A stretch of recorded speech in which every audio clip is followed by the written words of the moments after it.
ওমানে পবিত্র রমজান উপলক্ষে ২০,০০০-এর বেশি রোজাদারকে বিনামূল্যে ইফতার করানোর উদ্যোগ নেওয়া হয়েছে। দেশটির রাজধানী মাসকাটের হামিবিয়া হাবিব সুলাইমান মসজিদে এই আয়োজন করা হয়। কয়েকজন ব্যবসায়ী সহ বিভিন্ন পেশার প্রবাসী বাংলাদেশিরা একত্রে এই উদ্যোগ নিয়েছে বলে জানিয়েছেন আয়োজকরা। মাসব্যাপী এই ইফতার আয়োজনে প্রতিদিন ফলমূলের সাথে বিরিয়ানি পরিবেশন করা হয়। প্রতি জুমার আয়োজনে থাকে চট্টগ্রামের ঐতিহ্যবাহী মেজবান। প্রবাসীদের এই আয়োজনে প্রতিদিন ৬০০-র বেশি মানুষ অংশ নেয়। সাপ্তাহিক ছুটির দিনে এর সংখ্যা বেড়ে হয়ে যায় দ্বিগুণেরও বেশি। গেল কয়েক বছর ধরেই রমজান মাস জুড়ে এই আয়োজন করে আসছে আয়োজকরা।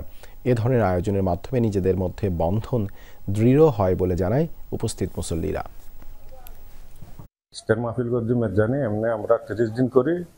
শুক্রবারে মেজবানি দিই। আমাদের বন্ধু বান্ধব ব্যাগগুলারে নিয়ে সহযোগিতা ইফতারটা আমরা বাঙালিরাই সম্পূর্ণ করি। আমরা সকলের মেহনতে প্রবাসীদের উদ্যোগে সবাই মিলে আমরা প্রায় ৪০০-৫০০ জনের ইফতারির ব্যবস্থা করা হয়। এখানে আমাদের সবাই বাঙালি ভাইদের সহযোগিতায়, কারো কাজের সহযোগিতায়, কারো অর্থের সহযোগিতায় আমরা এটা সম্পন্ন করতে পেরে আমরা আজকে খুব আনন্দিত।